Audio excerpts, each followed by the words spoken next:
আচ্ছা, আপনারও কি ওই একই প্রশ্ন যে সবাই তো অনলাইন ইনকামের কথা বলে কিন্তু কেউ তো এর ফুল ট্রুথটা বলে না? তাহলে আজকে জেনে নিন যে এর আসল সত্যিটা কী। আমাদের সকলেরই একটা বিষয় খুব ভালোভাবে জানা প্রয়োজন, যে যে কোনো কিছুই আমরা শুরু করার আগে আমাদেরকে আগে কিছু শিখতে হয়, তারপর আমাদের সেটা অ্যাপ্লাই করতে জানতে হয়। অনলাইন ইনকামও সেটাই বলে। আগে আপনি পুরো ফুল ট্রুথ জানুন, তারপর আপনি স্টার্ট করুন। প্রথমে আপনি আগে স্কিল শিখবেন। স্কিল শেখার পর আপনাকে সেটাকে অ্যাপ্লাই করতে হবে এবং আপনি খুব সহজেই তাহলে অনলাইনে ইনকাম করতে পারবেন। কিন্তু এটা কেউ বলে না যে প্রথমে শিখতে হয়।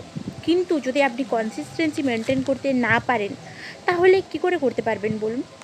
আমি এরকম কিছু ভুল প্রতিশ্রুতি আপনাদেরকে দেবো না বা বলবো না যে আপনারা 1 মাসেই ইনকাম করতে পারবেন।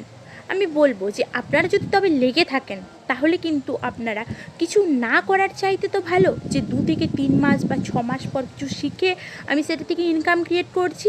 আর এটা সম্বন্ধে আরও ডিটেলসে জানতে অবশ্যই কমেন্টে কিন্তু হাই টিনা লিখুন।